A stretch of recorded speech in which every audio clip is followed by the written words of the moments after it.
Okay, so teacher Alondra, would you like to begin? Yes, so hello everybody, how are you today? Fine. Fine. And you, teacher? Excellent. Hi, very great. Okay, perfect. So we are Alondra and Brenda. So we're going to share with you a video. So please pay attention, number one, to the situation. Number two, the characters. And number three, have fun, okay? Now, how are you taking direction? Not very good. Are you ready, sir? I'm ready. Let's go. Right, we're gonna start off by slicing our mushrooms very quickly. Slice them down. Got me? Yep. Great. Stay with me, big boy, please. Come on. Take your yellow pepper. Yellow pepper? And slice round. One slice of the green pepper. We're gonna do that for the color. With me? Yep, with you. And then finally, our beautiful shallots. Shallots. And then slice them nice and thin. Okay. You okay? Yep. Lift up the mushrooms, shallots, peppers, and fry. Okay. Next, we're gonna prep the salad. Take your radishes, open them up into a bowl. Take your tomatoes and slice your tomatoes in half. Wait, I'm still on radishes. Take some of your tarragon leaves. Tarragon leaves. And then finely chopped chives. Lightly drizzle a couple of drops of red wine vinegar on top of your salad. But wait, what's supposed to be in the salad bowl by now? Tomatoes, tarragon, shallots, and then take your lemon and zest one lemon. From there, so more slice shallots. Shallots are in front next to the chives and the tarragon, and then just a little... Wait, I heard chives. Chives next to the tarragon, yes. So chives are in there or shallots? Yes, it's a salad. And you just turn that around and lightly toss it. Leave that salad there. Take your scallions. Chop the scallions. More scallions? Scallions just in front of the bowl there. You with me? Yeah, but... Good. I love the speed of that chopping, by the way. Scallions in. Into where? Into the salad. Eric, you with me? Yep. Okay, great. No, you've gone all silent on me. I'm really trying to impress you. Great. Now, take out that garnish and leave that sat there. Okay. Take another bowl. Start cracking your eggs. Okay. Give that a nice little whisk. Okay. Here's the exciting part. Ready? Yeah. Add the garnish back in.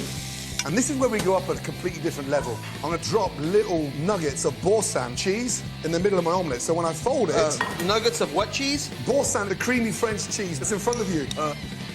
Then gently tap the omelette and you start to fold now. And you fold and you fold and you fold and you fold and you fold. I don't know what you're folding. And you fold that omelette over. But you've been folding for like 5 minutes, it seems like. You ready? Kind of. The moment of truth. Are we ready? Not yet.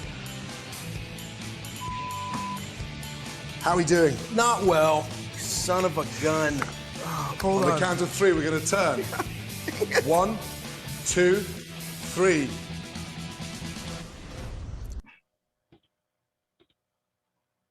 Now, how are you? Okay. So, oh no, what happened?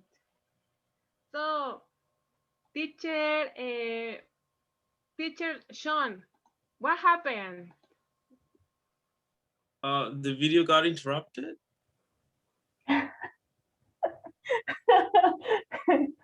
No, during the video. Oh, I'm sorry.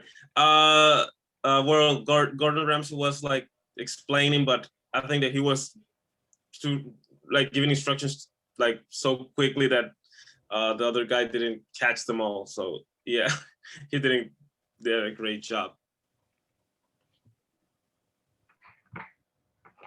Okay, very good, thank you. And what's your opinion, teacher lady, about the video? I really don't like the program that much, but I would say that, I mean, he's always out of place. You know, he's saying so many things at the same time that people don't catch him. You know, it's just too much information. It's just here and there, and I was like, people don't catch really what he's saying, and that seems to be the problem in the program all the time, that he gives too much information at the same time. He goes from here to there in a second, and he doesn't let people kind of catch the first thing, and then he's already saying the second, third, fourth, and fifth, and that's what I've seen with the programs.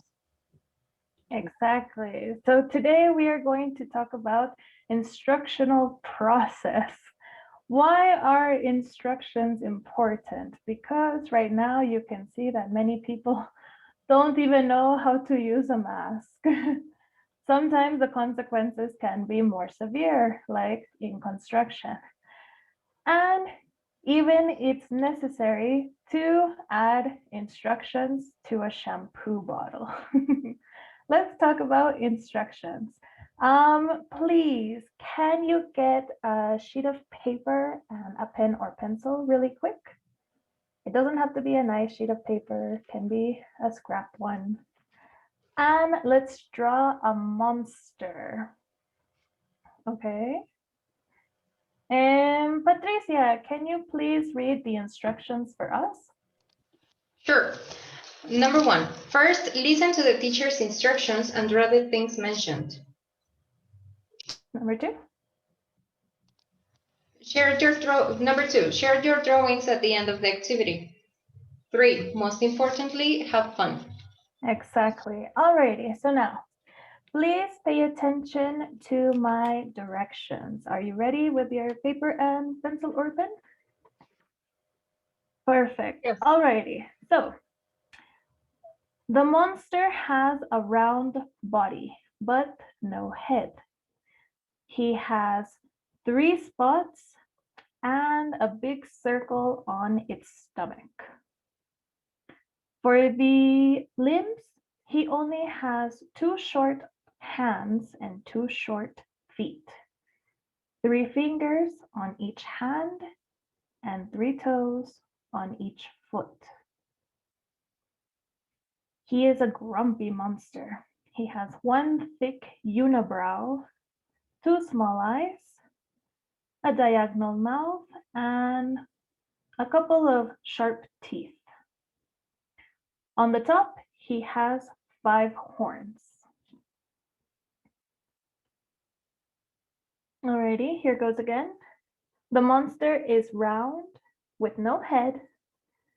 It has 3 spots and a big circle on its stomach. For the limbs, it has 2 short hands and 2 short feet, 3 fingers on each hand and 3 toes on each foot. He's a grumpy monster. He has 1 thick unibrow, 2 small eyes, a diagonal mouth, and a couple of sharp teeth. On the top, he has 5 horns. Are you ready? Alrighty, so let's share our images. Put it to the camera. What does your monster look like? Alrighty, very good. Do you want to see what the monster is supposed to look like? Oh, very nice, Jose Manuel. Let's look at the monster. Tell me if your monster looks like this. Does your monster look different? Kind of, okay. What about you, Jose Manuel? Does your monster look like this?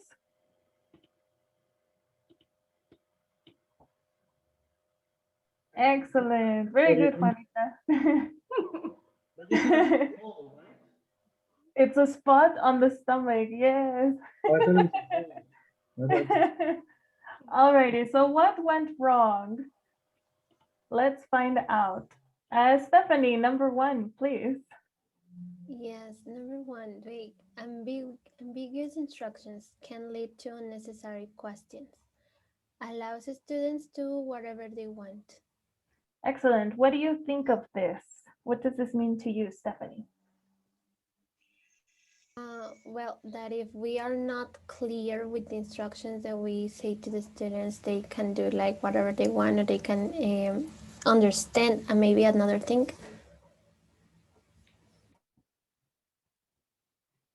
Perfect. So number 2, could you help me, teacher Kenya? Read number 2, please. Yes, missed objective, not focus on the topic, and it isn't meaningful for the students. Makes it more difficult to recover the students' attention after they've lost interest or confidence in the teacher. Okay, so what's your opinion about that point? Well, when you don't really do something that is going to help them in some way, they know that, and they are like, well, she just was wasting time because this hadn't a purpose. That's what I can say. Perfect. Very good. So now, teacher Daniel, could you help me to read number 3, please? Yes, sorry. Time management. Drills help students learn, but if they aren't executed effectively, they simply won't work. Clear and specific instructions make for a productive class.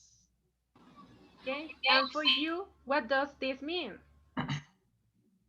That sometimes, for example, this type of warm-ups or drills, if you don't plan it correctly, they can take a lot of time, 10, 15 minutes, and then if you want to drag the students' attention back to the topic, it will be really difficult.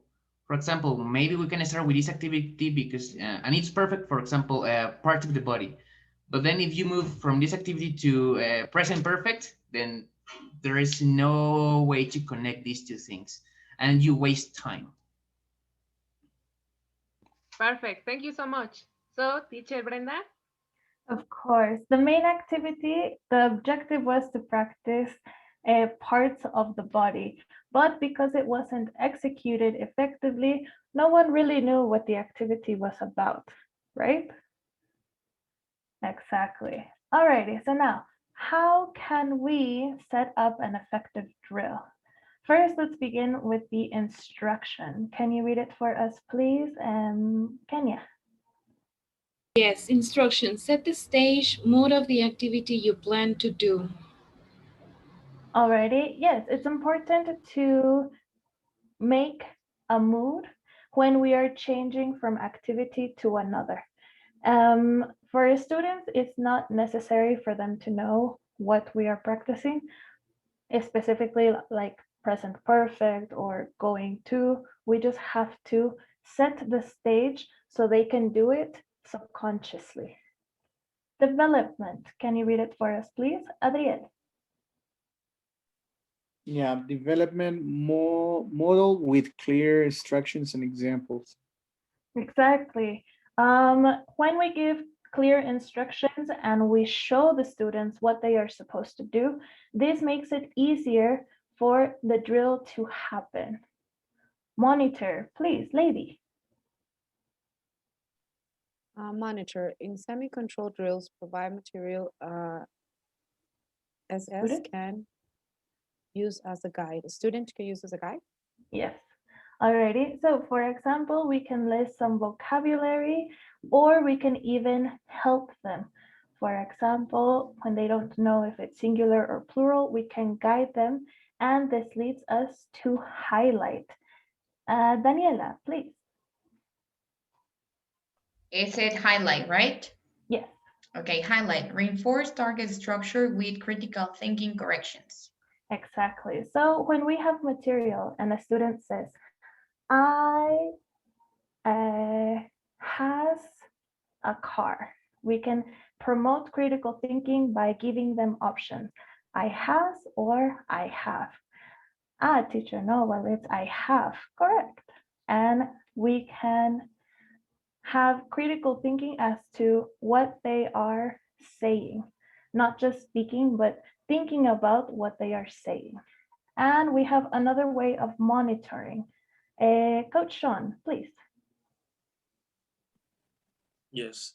With free practice drills, encourage students to express themselves. Exactly. In free practice, students should express themselves without having to rely on the teacher. This helps them with critical thinking and expands their vocabulary because they do not rely on the teacher. And we can finish the drill with a wrap up. Patricia, please. Yes. Reinforce objective through common mistakes made, encouraging critical thinking. Exactly. When they do a free practice and we are monitoring the students, for example, in breakout rooms, we can mention something like, I heard someone say, I opened the door morning. And students can participate and say, morning. This encourages students to not feel attacked, and we do not single out students for their mistakes, but as a whole, general, focusing on the objective. Alrighty, so let's try it and put it to the test. We have an activity for you. We're going to divide you into 2 teams.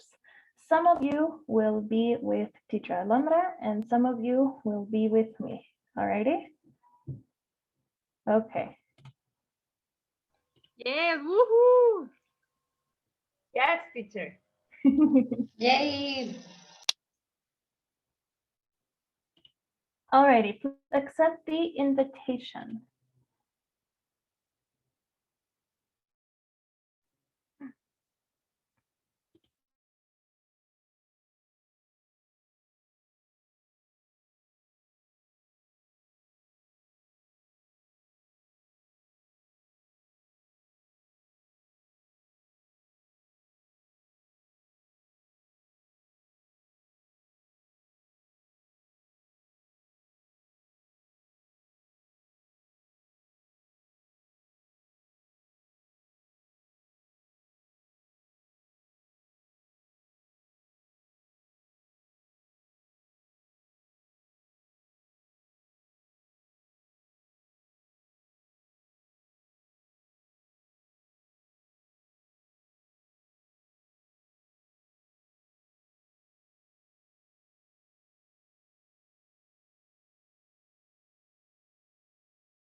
Alrighty, we're waiting for our other classmates. Give us a few seconds.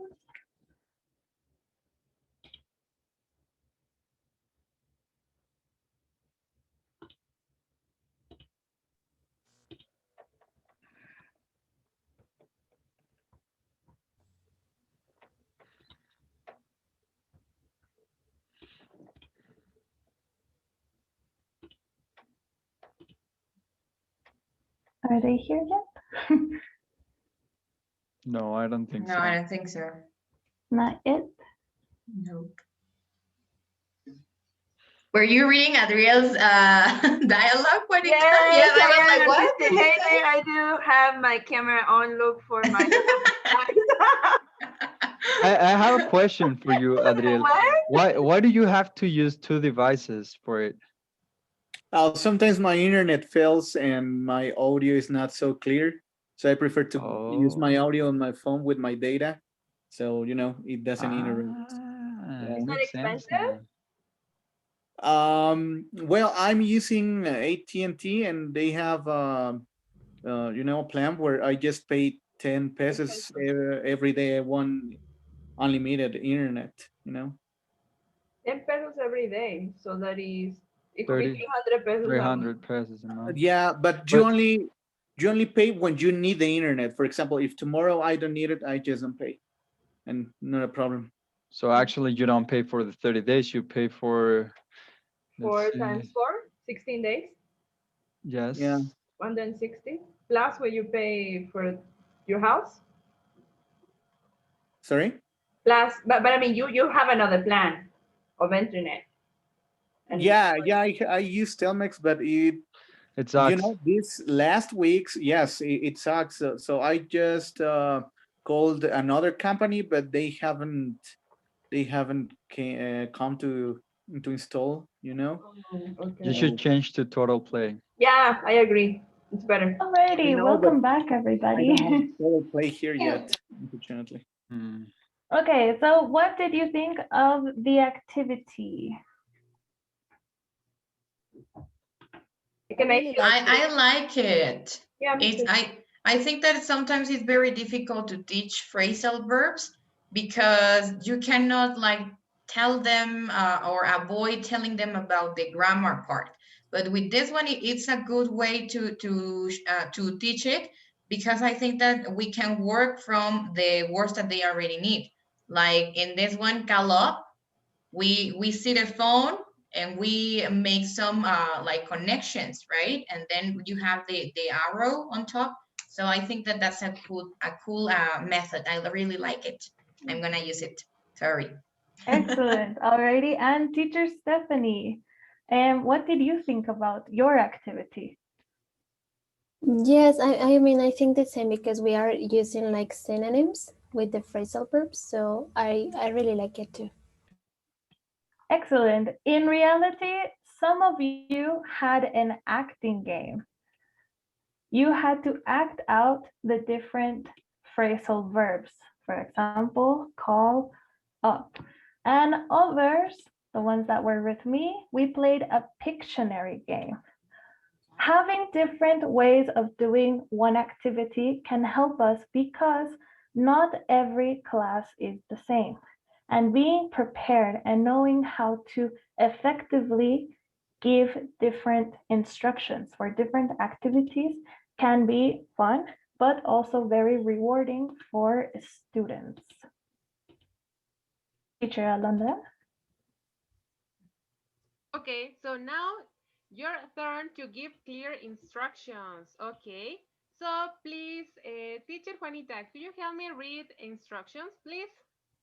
Okay, it says, think of a simple task using shampoo, eating a banana, filling up a water bottle, etc. Take turns giving instructions. Choose a partner to act the indications. Note, make sure your instructions are clear. Example, make instant coffee. Get a clean mug and put a spoonful of instant coffee inside. Heat up some water in a kettle. Pour some water in the mug to about an inch before the top. Stir the hot water and coffee so they mix. Add sugar or cream to taste. Don't burn your tongue. Excellent.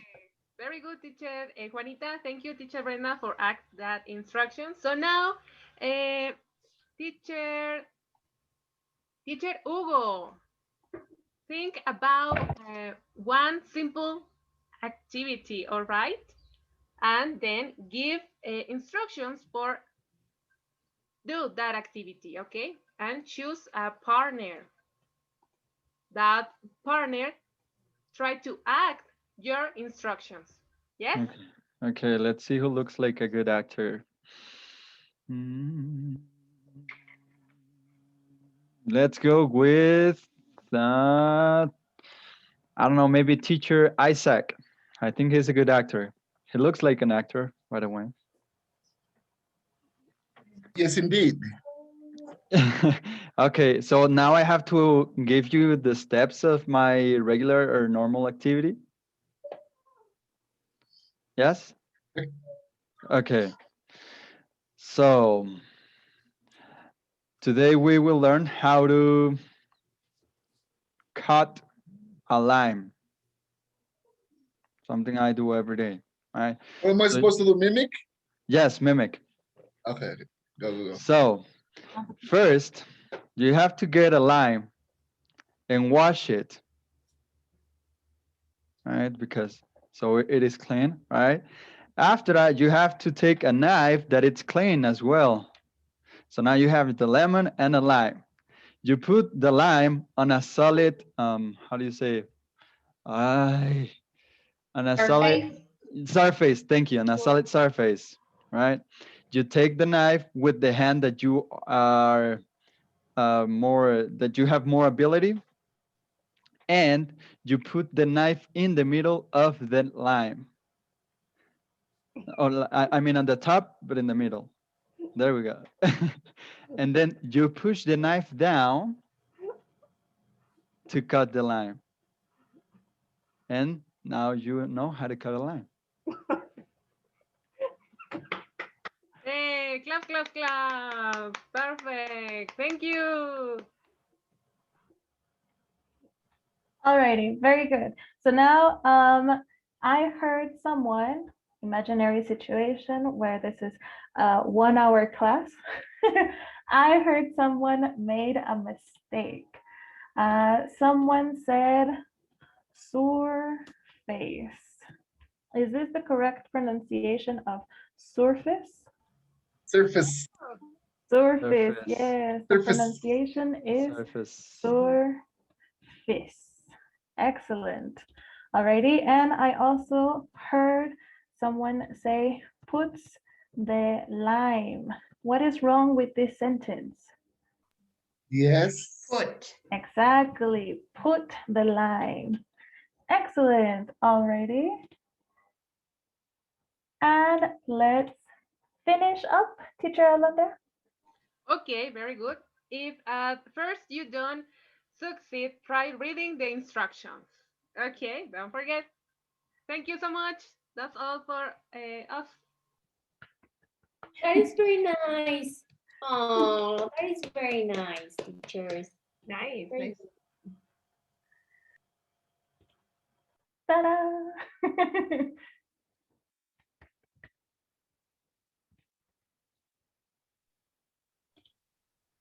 Okay. I mentioned that we also added the references. Oh, thank you. Okay.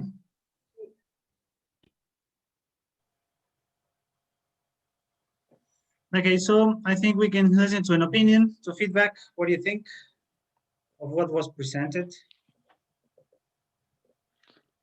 I liked it. I personally liked it. I am sorry, I arrived a little late, so I didn't completely see the whole video that you played at first, so I can't comment on that.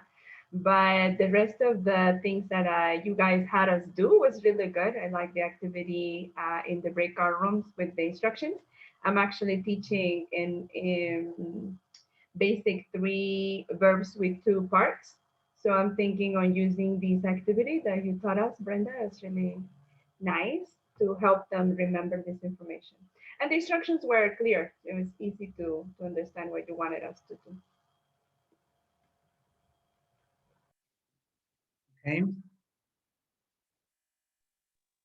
I really like it. I think it seems simple, but I'm sure that they put a lot of mind into it, try to come up with these activities because things that seem simple when they are presented take the longest time. So yes, I enjoyed it a lot. Just want to mention that when Spencer gave the instructions, I was kind of like paying attention, and it is clear that sometimes we kind of have that problem, you know, with giving instructions because he said, put the lime on a surface, but the lime is round. So if you put the lime on the surface, it would have gone anywhere, you know, it would have moved. So there would be no certainty that I could have actually cut the lime. You know, so sometimes we tend to give instructions just like that, thinking that it's gonna, you know, the line was going to stay there put. And I analyzed that because it was necessary to say, grab the line while you put it on the surface and then cut, you know. So just, you know, just wanted to share that observation that I had within how I would give instructions to my students. Oh, it's because I do it like a ninja. I do it like a ninja. I put the lime in, that's what I do. Well, then he would have had to say, remove your finger. Make sure you don't cut your fingers. Because if you say, hold the lime, and then I cut, I'm going to cut my fingers. Yeah. So many I think detail a lot into that. common sense. Thank you, lady. I have something to say. This is related to latest comment. And yes, it's very true. I mean, a good instruction must be simple. Keep it simple, but you need to be as clear as possible. And sometimes you consider you may think that this is pretty obvious. They will do it. And this happened to me on Valentine's Day. We were doing some cards, and I was explaining how to cut the card to make a heart shape figure. But they cut it in a different way, some of them, and it was like a broken heart, like, no, like, but it was like too obvious. So like, okay, no, don't worry, we can work it out. We can do it like a little bit smaller, but it's going to work. Then I knew like, I need to make it very clear. Like, you don't underestimate how, I don't want to say, you shouldn't underestimate how distract sometimes can we be. So we are our students, so keep it simple, but be very clear. Just maybe the activity was like really well in your mind, but then when you applied it, like, oh no, what did I do wrong? Maybe the instructions. So what we have to do is we have to plan and include in the planning the instructions given. And usually with experience, you can say that didn't work well. If coaches walk in the classroom and they start explaining in English and they have to switch to Spanish in order for students to understand, it can mean two things. Number one, the coach is not giving instructions clear. Number two, he's not using the appropriate speed to give those instructions. So we have to be as brief and as clear as possible. If it works once, it might work again, but it's no guarantee. So we have to really reflect on our instructions given.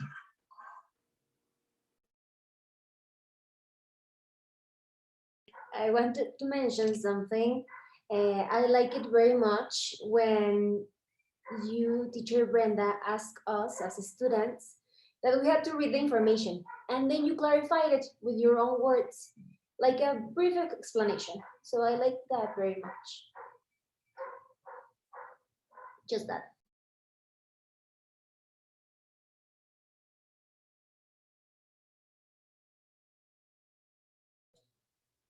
Anyone else? Manuel, do you want to say something? Yes, I actually, I think it was a good presentation. I felt that it started well. I would really like to have more communicative warm-ups, if that's the word, or I would really like them to be more communicative. We've been presenting a series of warm-ups, all the teachers, But I think we're still missing this important point of what a warm-up is, actually to make it communicative. I think the small parts, number 2, I like the explanation. I like the information about giving clear instructions. I think the activity we did in the breakout rooms, I don't know, maybe you wanted like to highlight how to use instructions in an activity, if that was a point. But I don't know, maybe it could have been linked, or maybe we could have participated more as teachers, like, I don't know, to give us different tasks, maybe make us practice giving an instruction, right? But I think in general, that was a topic, yes.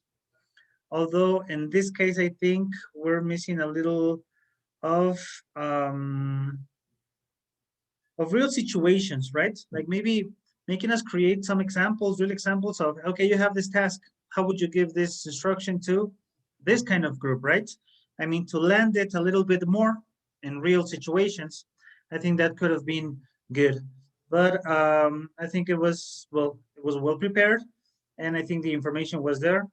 Only these little points that I can mention, okay? But I think it was okay. Okay. Yeah, I liked your presentation very much. I mean, besides what has already been said, yeah, we can land it a little further, you know, to be like more specific about what we should be doing in class with our students. But well, we also know we don't have enough time sometimes to do everything. But I want to point out, well, Lady was saying that it seemed very simple. And I want to talk about that because yes, it can seem simple, you know, and that's okay too. You know, it doesn't have to be very extravagant, and it doesn't have to be like crazy moving from one side to the other. No, not necessarily. If the point is clear, you know, you used different resources, that was excellent. And it was like it had a very nice pace, I think. I enjoyed that very much. Because sometimes we think that we have to like overdo things. No, that's not necessary either. As long as we are clear enough and the different activities are according, you know, and helping us achieve the goal of the class, right?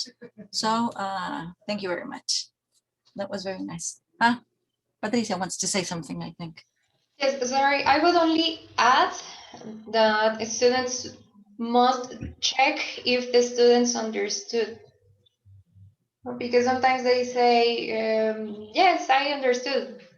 Or maybe you give the instructions and you don't ask, like, is it clear, really? Or sometimes they say, yes, and they go to breakout rooms and what do we have to do? Things like that. Yes, actually, I think that every time for any activity, for each instruction we give, I think the best thing to do always is first explain according to the level with the less words as possible, right? Remember, we have to avoid, okay, students, so, well, this is what we're gonna do, okay? Pay attention. And we start talking and talking and we don't say anything, right? I think we have to be as compact as possible, depending on the level. After that, give a clear example of what you're doing. I mean, model it. And then number 3, make another example with the students to see if they are doing it, right? I mean, they have to see it, listen to it, see how you do it, see how another student does it.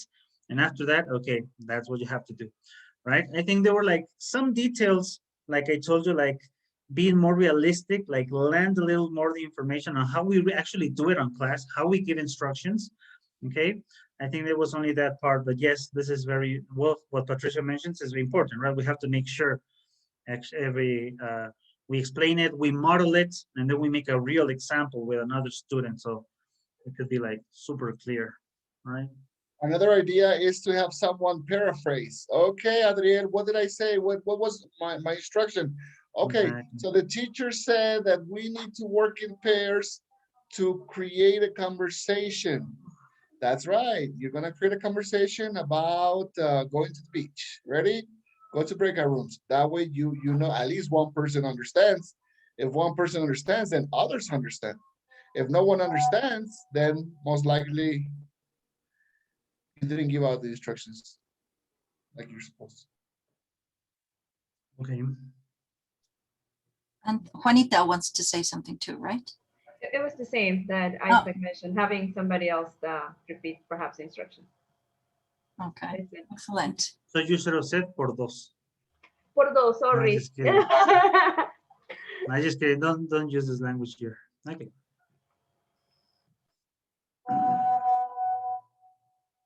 So I think that's all. Okay. Thank you so much. Pause. And let's continue with the next team. We are talking about Adriel and Patty. Adriel and Patricia. Excellent.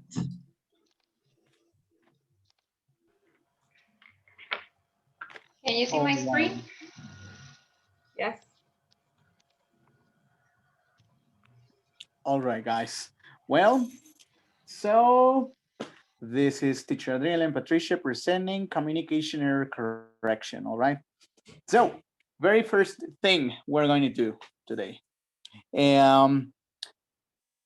Teacher Alondra is going to help us. Imagine she's a student who has just finished a writing task, all right? So she's going to read aloud her writing task to all of you, which will actually appear on the screen. Patricia, could you please help me moving on? So all teachers, please pay attention to her reading and to her writing, all right? Because when she's done, I will choose one of you to correct her, to give her feedback as if she were your student, your real student. Is that clear, fellas? Yep.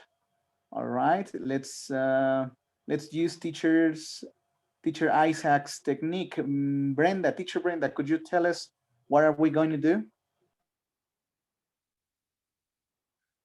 We are going to listen to someone make a mistake, and as teachers, we are going to correct them as if they were our real students. Excellent. Thank you very much. Teacher Landra, please, we listen to you. Okay, my life. My name is Alondra. I am from Mexico City. I live in a house big. I breakfast at 8. I go to school at 19. My best friend have a car red. Eh, She go to school in your car. The Friday I dinner with my family. The weekend like play guitar. My mom say me that I spend many time with the guitar. I'm agree with her. Thanks my life. All right. So let's choose firstly, teacher Daniel, could you give her feedback? Sure. Okay. It was excellent. Very good. Thanks for your effort. But there are some things we can improve here. Let's work in the first line, shall we? My name is Alondra. Nice. I am from, oh, there's something here. I am from or is Mexico City. Alondra, can you remind me what is the meaning of is? Es ser o estar. Very well. But this is not the perfect place for is. Maybe if we take it out, I am from Mexico City. That will be better. So let's erase this is.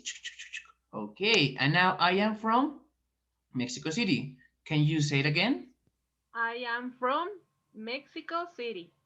Excellent. And one more thing. City. Mexico City. It's the name of an important place or it's just a regular word? Important place. It's an important place. Remember, in every language, Spanish, English, Italian, German, whatever, the names of the people, places, I don't know, dishes sometimes, they need to be written with capital letters. So Mexico, city. Okay, so capital letter in city. Okay, very good. Okay, let's continue. I live in a house big. Okay, good. But remember, when we're in English, big, do you remember what type of word is big, Alondra? Uh, It's a mm, type of word that helps us to describe how my house or this house is. Adjective. Very well. And remember, in English, adjectives always go before the noun, before the thing they are describing. So, how can I correct this sentence? Can you help me, Alondra? Okay. Big house. Uh-huh. The whole sentence. Can you read the whole sentence again? Yeah, that's okay. Very well. Thank you, guys. That was excellent. Thank you, teacher Daniel. Thank you, teacher Andra. Now let's just go through some more questions. Teacher Juanita, would you have done something different, or how would you manage feedback to Alondra? Well, first I would need to know what I am correcting. If it's the writing or the speaking. Yeah. Well, I So think mainly it's the writing, the right? writing. Well, I would. I mean, I wouldn't like to overwhelm the student with there are plenty. I mean, there are a lot of mistakes in the writing. So I think I would go with the spelling. You know, I would say, okay, pay attention to the spelling, and perhaps the next time that she writes something, I will go with the grammar mistakes. No, I would go with the spelling. You know, like I should be capitalized. Other words are incorrectly spelled, like school. You know, so I would pointed out to her to pay attention to the spelling. Perhaps in the next paper, or once she corrects, mention some of the grammar mistakes. Right. Thank you. Let's just listen to one more teacher. Teacher Kenya, what would you have done different, or would you have done the same as teacher Daniel? Do you agree with teacher Juanita? What do you think? I think I make a mixture of teacher Juanita as well as teacher Daniel. When there are not many mistakes in the spelling, I go for the speaking part. For example, the word that is live, I have always written like an example for them because that is a word that they confuse most of the time. And I wrote a phrase, I live my life, like that is the name of a song. Yo vivo mi vida, ¿verdad? So that is an action that I live my life because my life is something.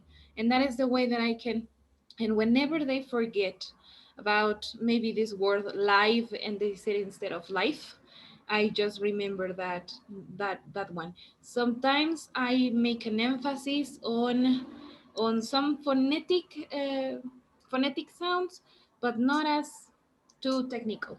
So maybe I can do like sometimes I do that mixture between what teacher Juanita said and what teacher Daniel said. Right, excellent. Thank you very much.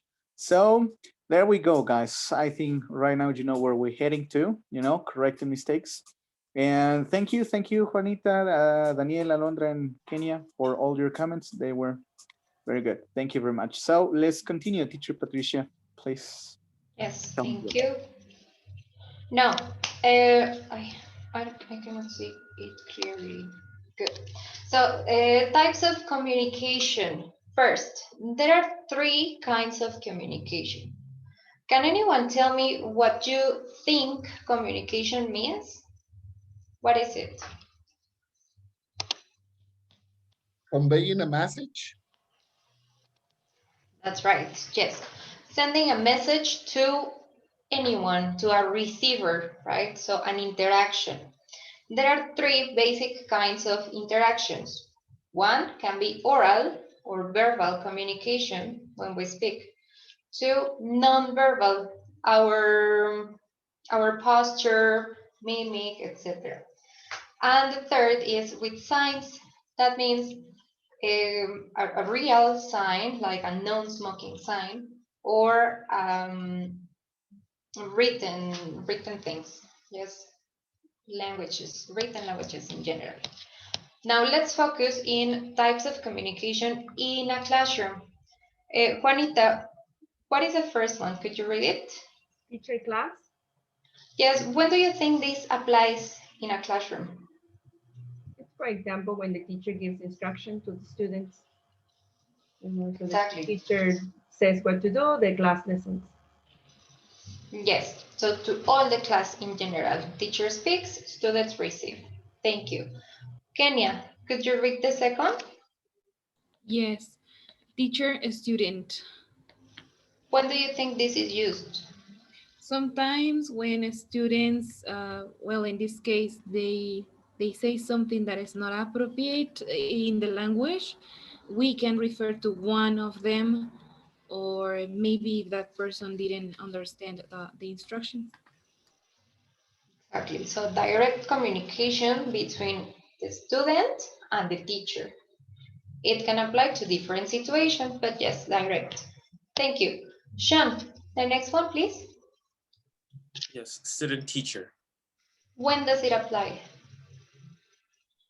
I think that this applies when we're maybe doing some activities or maybe checking homework or just making drillings where the student is actively communicating with the teacher instead of the teacher with the student. That's right. Thank you very much. Miss Brenda, could you read the next one?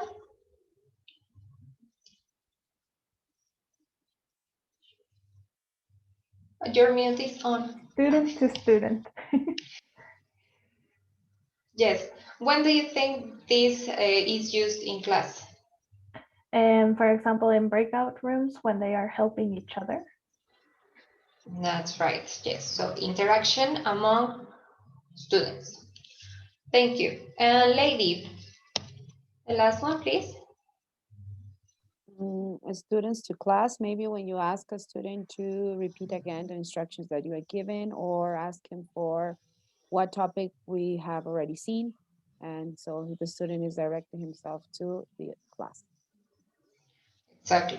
Thank you very much. Or maybe when they are giving a presentation to all the class. Do you think this is easy? Or do you think they might get nervous? What happens when we make mistakes? Sorry, what happens when we get nervous? We make mistakes. That's right. Exactly. You see, it's a clear example. So let's move on. Now, how can you establish communication in your classroom? Please, Spencer, could you read the first? It says, create a safe environment where students feel comfortable to open up and express their ideas. Right. So it's very clear, I guess. No? When you feel comfortable speaking, I think that you can express all your ideas without getting worried about your mistakes. No? Or yes, thank you. Please, Jose Manuel, could you read the following? Yes. Make teamwork in order for students to focus on working together rather than competing among each other. Exactly.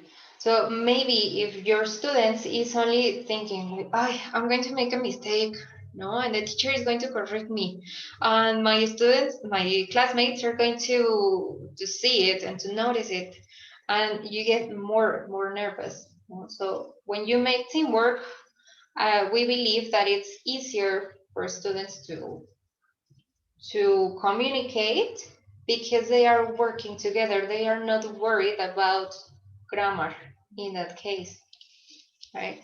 Please, Alondra, can you read the last? Those some covers there.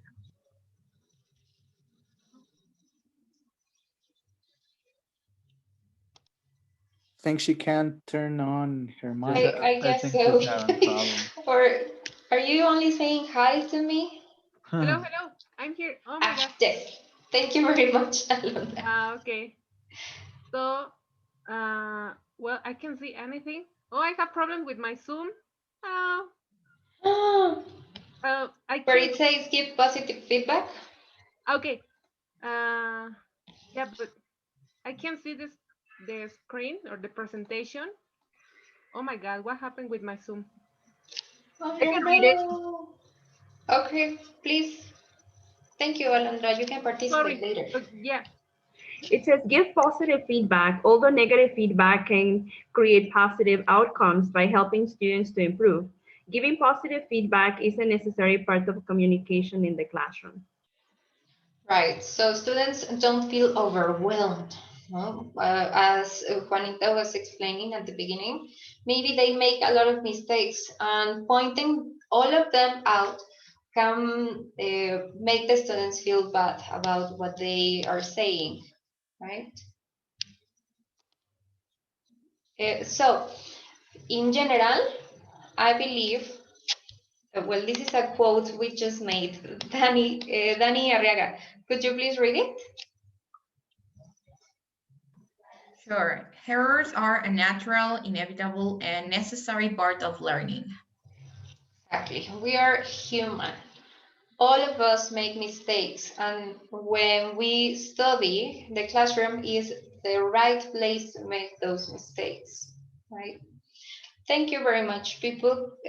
Please, Teacher Adriel, could you continue? I'm sorry. Let me continue. Now, we have how to be good at correcting. We will give you some situations in which these things happen. Isaac, can you read never show frustration? Never show frustration or exasperation. Yes. Has this ever happened to you? Like you get desperate with one of your students? Not with students, no. With people that I probably know. I thought he was gonna say with teachers. Got it. I try to control myself. Okay, well that is just great. Please, Sean. Can I answer to this? Yes, of course, lady. I have to be honest. I have been frustrated and I have, felt like that. But like it says, never show. There's a difference between feeling it and showing it. I mean, because we are human beings. So we have to be sincere. I don't think we've always been happy and, oh my God, yeah, they're going to get it sometime. No, we've been frustrated. We've been in exasperation because there are topics that you go over and over again and you show it many different ways and they still, but I've been, well, what I've noticed is that is because they don't use these topics commonly in Spanish. So that's why they can't understand them also in English because they're not familiar with the topics in their own native language. But I've been there. Yes. I think we've all been there, no? And this is the place to feel relief that you are not alone when we have meetings with teachers. Thank you very much, lady. Stephanie, can you read the following? Yes. Show your happiness at their success. Yes. How do you show your happiness to your students' success? Well, for example, when we say like, "Oh, that is excellent," or something like that. Right. So to praise, but remember not to overpraise students, right? Because that can also affect, like if you do it too many times, when they do it really, really well, they won't even notice, right? Very good. Thank you. Susana, please read the last one. Promote students' autonomy as much as possible. Yes, how can you promote the students' autonomy? I will always use questions, as Daniel was doing at the beginning with the correction. Like, you know this, no? What is this verb? And they will answer properly most of the times. Right. Yes. So Susana said something very important. Ask them questions.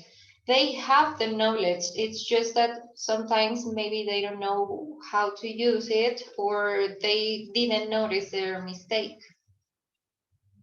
Right? Let's see. Please, teacher Adriel. Yes, of course. Well, yes, now that we have said all that, well, obviously you need, we'll show you some techniques, so 7 ways we can actually correct mistakes. All right, so can we go to the number 1, teacher Patricia, please? Yes, I'm trying. Sorry. There it is. That's okay. Very well. So number 1, who wants to help me? Teacher Daniel, please, very quick. 1. Explicit correction. When a student makes an error, the teacher intervenes to point out where and why. Many students expect or want their mistakes to be corrected explicitly, which may stem from a traditional view of teaching and correction. Students tend to complain about not being corrected enough, but teachers feel that this technique can discourage students from speaking at all. It has its pros and cons. Yes, have you ever used this technique, teacher Daniel, in your lessons?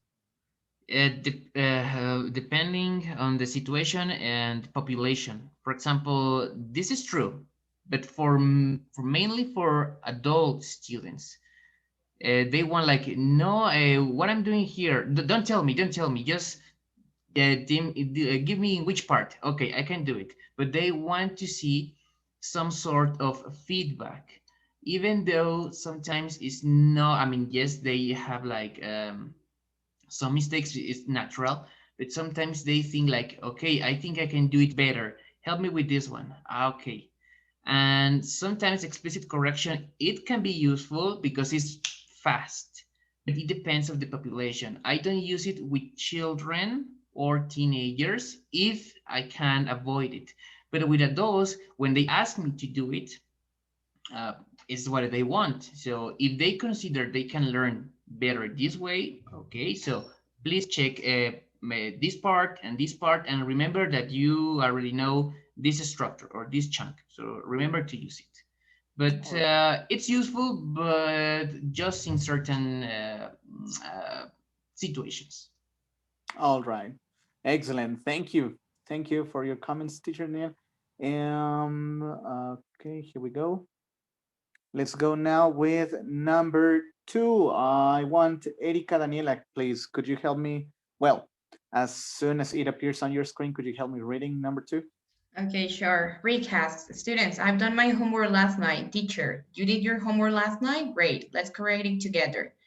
Generally, how parents correct their children, an indirect and subtle way of giving feedback. The teacher reformulates the utterance sentence into a correct version, allowing the conversation to continue without interruption, thus maintaining a focus on meaning.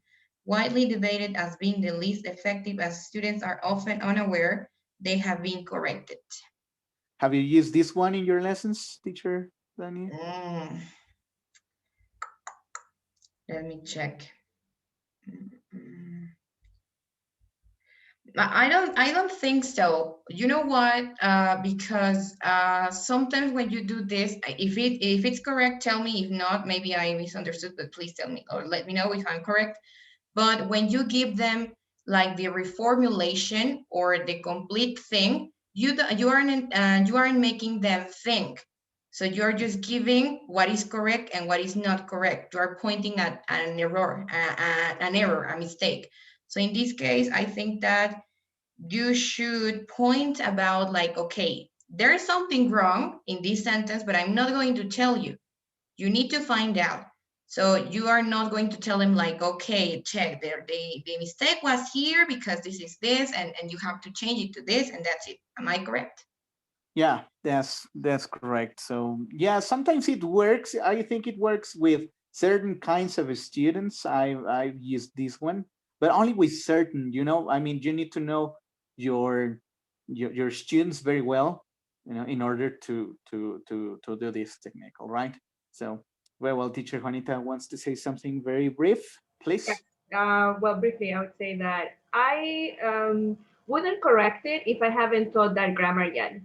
If the student is making a mistake because he doesn't know the grammar, so I would just use this technique and just make the correction. But if I have already taught, I would have to point out to the student so that he notices that he's saying something wrong. Exactly. Very, very good point. Thank you. Thank you, teacher. Very well. Number 3, teacher Stephanie, please. Um, clarification request. Student, I went to the cinema last night. Teacher, sorry, you what? I went to the cinema last night. Using phrases such as sorry or I don't understand indicates an error in the utterance for the student to try again. An effective technique as the students must consciously analyze what they have said and, if possible, self-correct. All right. So have you used this one? And if so, has it worked? Teacher Stephanie?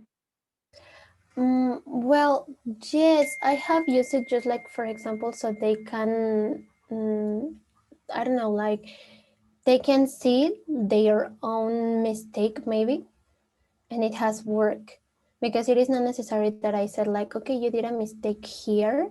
It is like, what did you say? And then they like thinking again and they correct them.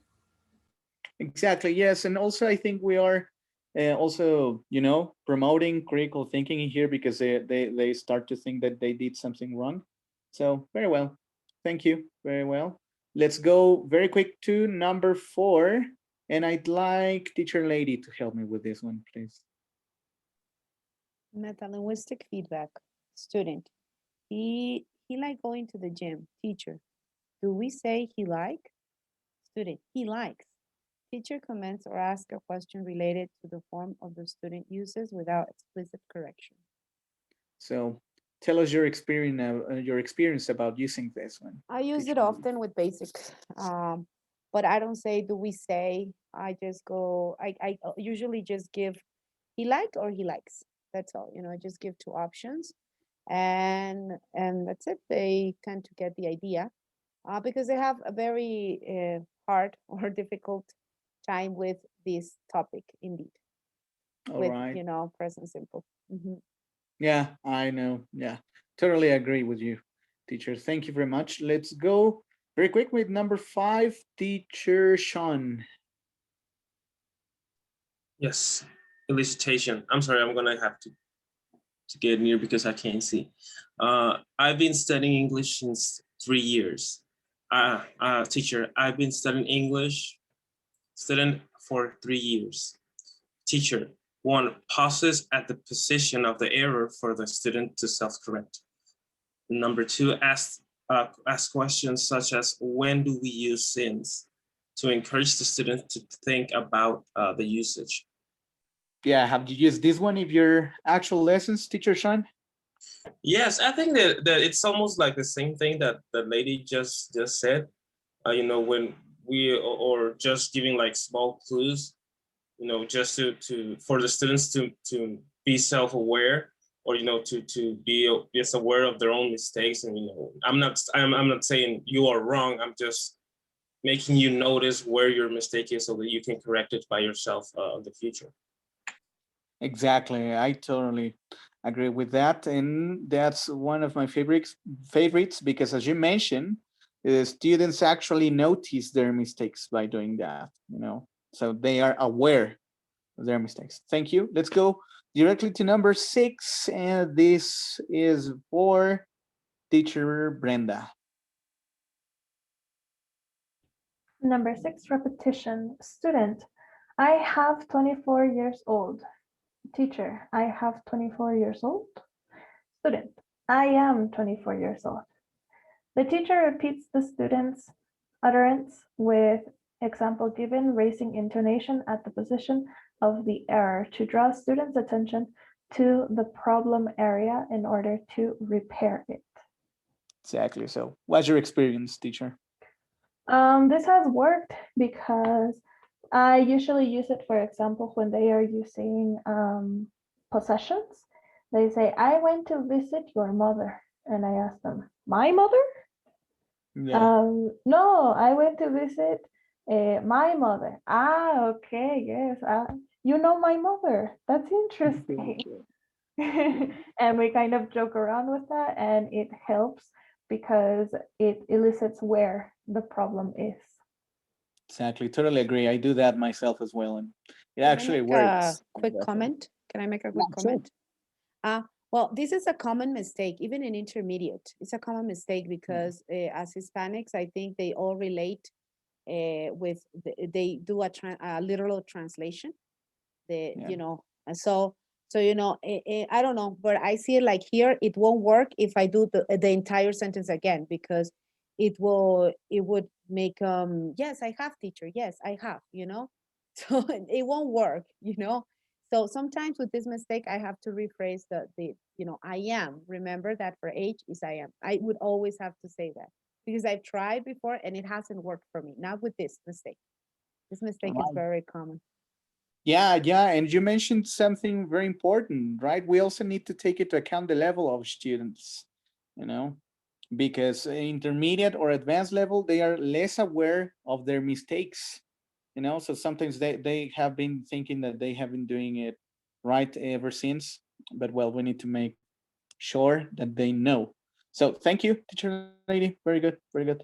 And I think we have one more, which it's actually, yes, delayed correction, but these are some more elaborated techniques. All right, so let's just go very quick through all of them. Teacher Kinia, could you help me read the first picture, the one of the book or notebook? I'm not sure. Yes, delayed correction. While students are on task, move between them and take notes on of common errors.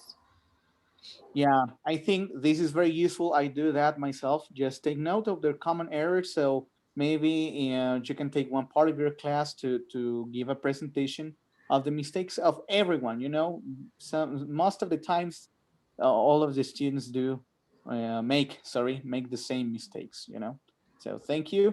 And let's go with teacher Isaac. Could you please help me reading the one of the light bulb? Write 7 to 10 incorrect sentences on the whiteboard and in pairs. Students find the mistake, discuss why it's incorrect, and correct it together. Yeah. Has anyone used this technique in your lessons?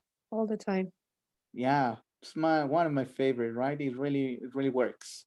So thank you. Teacher Alondra, help me with the like one. Yes, get feedback. Correct each sentence and elicit why it was incorrect. Ensure students are recording these corrections in their notebooks. Yeah, I think this is a bit traditional, but still functional sometimes, right? Well, we can still use it. Very well. Teacher Daniel, could you help me with the next one? Change groups and repeat activity, encouraging students to use the corrections. Yeah, I think this is just like a following of the other, right? And teacher Daniela, help me with the last one, please. Okay, listen out for those same errors and take notes of correct, incorrect usage again. Yeah, exactly. It's must more of the same, right? I think the point is clear. So thank you very much. Let's go now with a very quick activity with teacher Patricia, all right? Right, let's play a game to see if everybody paid the right attention to us. Then tell me, have you ever played or have you ever seen the show Cien Mexicanos Dijeron? Yes. Every day. Nah. Right. What do people do when they want to answer? Push a button. Right. And how is it sound? Right. Oh my God. Right. So this is what we are going to do. Teacher Adriel and I are going to say a sentence with a mistake on it. If you know what the mistake is, and you correct it, right? As if you were the teacher. Are instructions clear? Yes. Yay. Okay, so here comes the first. Yes, teacher. I live in Mexico City. Teacher lady. Lady. I live in Mexico City. Right, thank you. Adriel? Yeah. Sorry. Kenya, what kind of correction was that? The one that lady just did. I'm sorry, your mute is on. Ah, okay. It is linguistic. Illicit. Both, yes. Both are correct, yeah. Right. Perfect. Thank you very much. Now, my turn. Have you go to USA? All right, teacher Spencer. Have you go to USA? Exactly. All right, teacher Daniela, what technique was that? Your mic's off. Sorry, repetition? Yeah, I think so. Yes, Exactly. right? Yes, because he just repeated. Have you go? He said, have you go? Didn't you, Spencer? Yes. Yeah, exactly. Yes, I did. Don't yell at me, Daniela. Thank you. Yeah, exactly. Very well. Well done. Teacher Patricia? All right, number 3. Karen doesn't have a boyfriend, but she have a cat. Teacher Daniela. I love your sounds. She has. Okay, she has a cat. Great. Jose Manuel, what kind of correction did Daniela just do? From the ones you mentioned? Yes.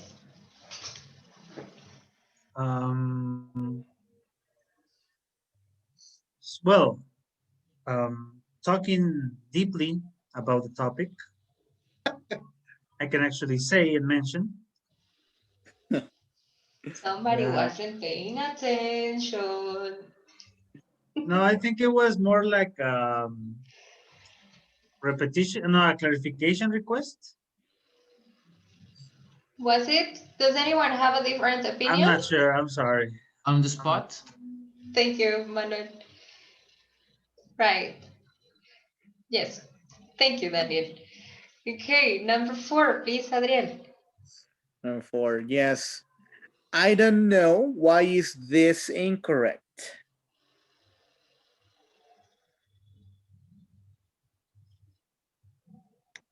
I don't. All right, lady. I got it. I'm sorry. You said, I don't know why is this incorrect. It should be, I don't know why this is incorrect. Exactly. I don't know why this is incorrect. Exactly. Because we are using a phrase at first, I don't know. Okay.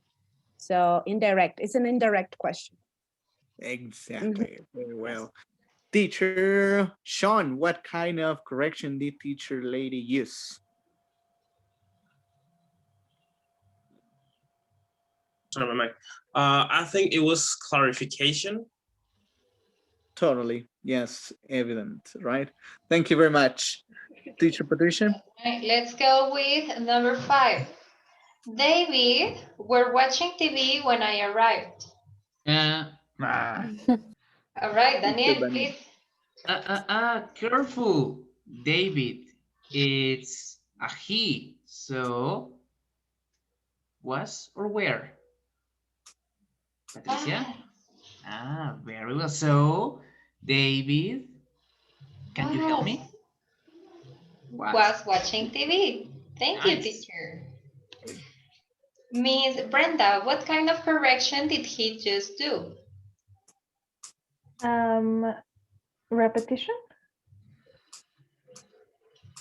Or was it metalinguistic? Okay. Yes. Thank you. The next one, please, Adriel. All right, yes. Well, let's do the last one, okay? In my fridge, there is many cheese. Oh, me. All right, well, I like teacher Stephanie's down. Stephanie, Let's go. go with teacher Stephanie. All right. Sorry. There. No, es que ya se me olvidó. Sorry. Could you repeat it In my again? fridge, there is a many cheese. It's not many because cheese is uncountable. There are 2 errors. Yes, there are 2, exactly. What's the other, teacher lady? How many cheese? You mentioned an article. Exactly. Mhm. Yeah. So, well, very quick. What type of correction did she use, teacher Kenya? Well, they use. Your mic's off. Okay. Yes, I think she used clarification request. No, I don't think so. Not On the quite. spot? Yeah, what do you think, teachers? Do you agree with teacher Kenya? Do you have a different opinion? I think she used like on the spot correction. Yeah, just like that, right? Very well. Thank you. Very well.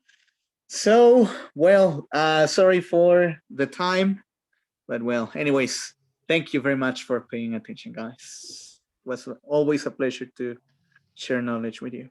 Thank you.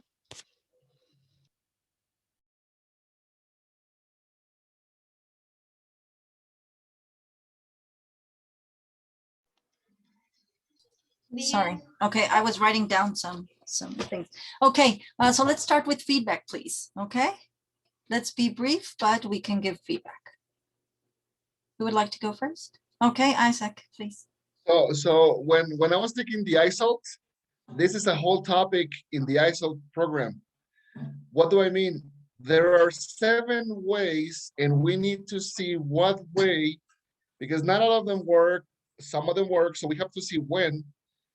Now, checking writing should be on your own. You have to take it home. You have to check it, do the marks. You have to explain to the student what each. Let me share with you real quick. So we have something similar. I'm sorry.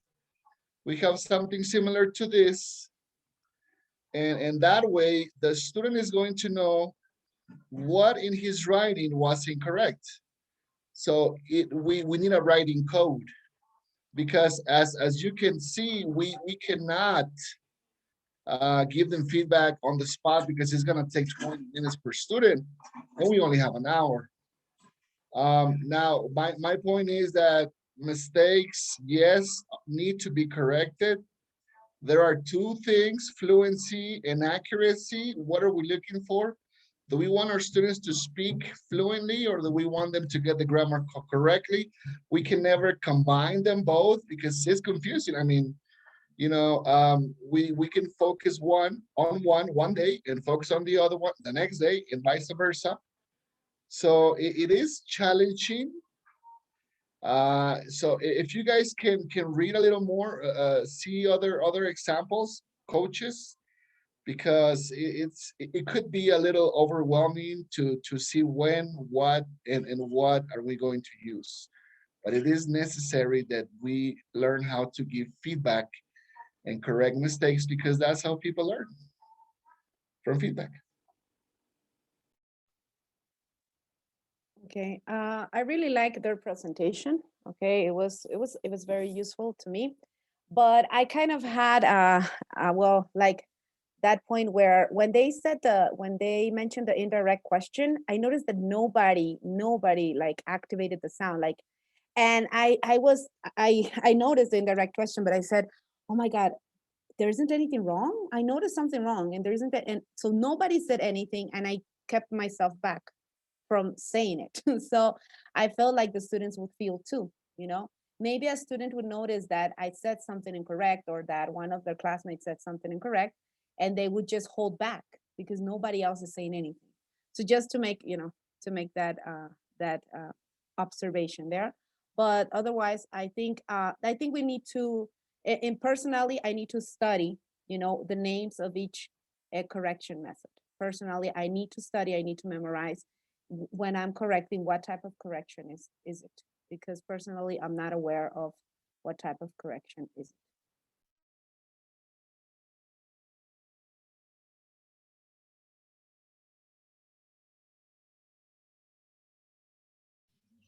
Anyone else who says bzz? Well, for example, I would like to mention that when you correct errors in a written paper, even for example, in the ISOs, right, is we are also mentioned about the color that you pick. You know, sometimes when you pick the red color, you know, usually the teachers mark mistakes with red. Like that could have even a negative effect on the student if they all what they see is lots of red spots in the paper. No, so perhaps also to be aware of how our feedback could affect the student, always to do it in a way that it's encouraging, right? That it helps them realize that there is something to be corrected, but they don't feel like, oh, this is riddled with mistakes. You know, why bother? I'm not good, you know, at it. But just to perhaps isolate areas. You know, what we want to accomplish, as Isaac mentioned, is it accuracy or is it fluency? You know, because we can just correct every single mistake they make. It would be a lot, you know, and that could be discouraging for the students.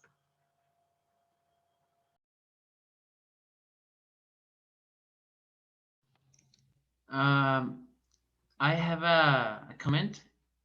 Maybe we can include in the future like some guidelines to use these correction techniques in classroom with these weekend projects, because on the spot, I mean, on in the during the week they are perfect, but sometimes we have this project for the weekend and we have an overwhelming quantity of mistakes, and not every time, not all the time, but sometimes, and you don't have enough space in the classroom to do all the corrections. So maybe we can think or develop a way to improve the way we provide the feedback by classroom.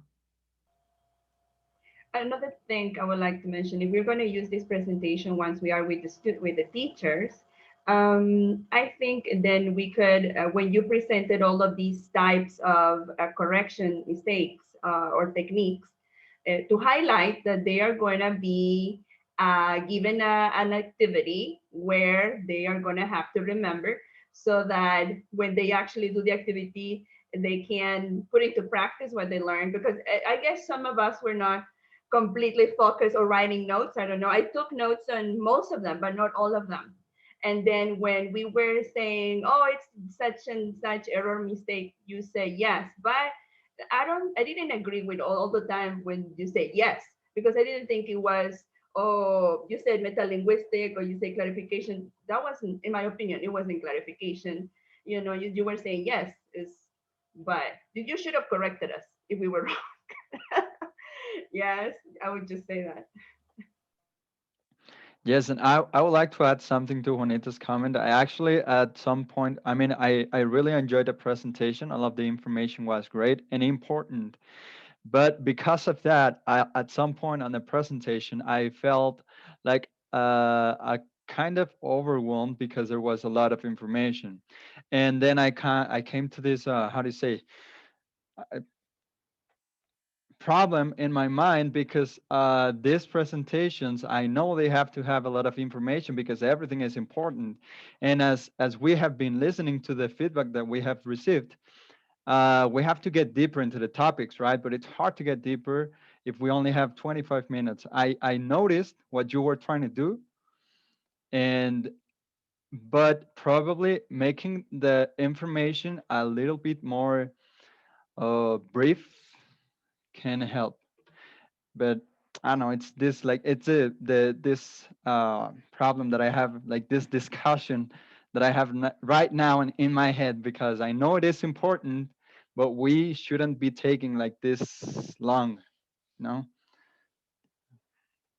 If you guys figure out how to solve it, maybe you I can think share it there's to me. too many similarities in the corrections. There's too many similarities. So I think it's just the way of defining the very thin line between one and the other, you know, and that's what happened here.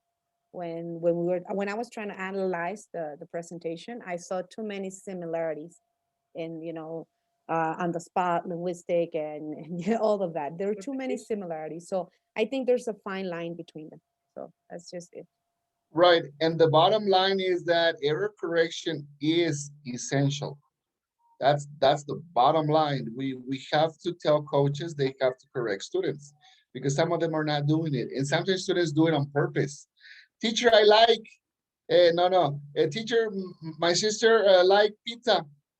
I mean, they do it to see if you're going to correct, and sometimes they say my teacher never corrects me. Okay, anyone else? No, I would like to wrap it up a little bit. I'm an error correction lover. Let me tell you. So I loved your presentation. I thought it had enough information. I think that it was necessary to go over that. We have to keep on working. We're going to continue with some training sessions, but we have to differentiate from error correction from feedback. Those are like two different things, right? But we are going to keep on working on that, okay? But I do believe that students want more corrections than we think they want, okay?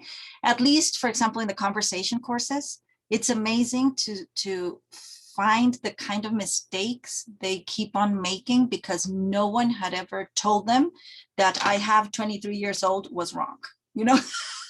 So it's like, oh my God, tell them because you're not really helping them, you know?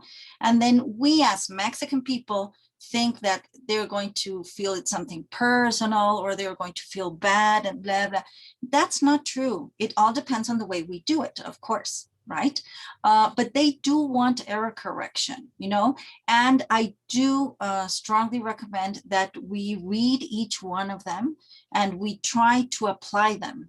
Okay, because yes, they work very nicely when you use them, you know, differently, or you use it one time with that student and then you use a different technique with the same student. That helps them too, you know. So yeah, we are going to keep on talking about this, but I liked your presentation very much. I have to say, Patricia, I liked your teaching attitude because you were very humble. You know, I don't know if you noticed, like suddenly, like the presentation went away, and she wasn't like, you know, like, or she didn't get stressed. Like she just laughed and she just continued on going. That was very nice of you. And that's also very important. That's something that we have to do, and we have to remember that we are not perfect. Okay, we are not perfect. We want to be better and better each time, of course. But we're not perfect. So yes, we can make mistakes. And yes, our students must understand we make mistakes, same as our teachers. We'll have to understand that we make mistakes. But I think it depends on the way you handle the situation, right? If you are able to laugh at it, at yourself, you know, when you made the mistake, like nothing happens, you know? But if you start like being stressed and like, no, I'm perfect. No, I can't make mistakes. No, that doesn't work. And they're going to feel that. Okay, so that was very nice too.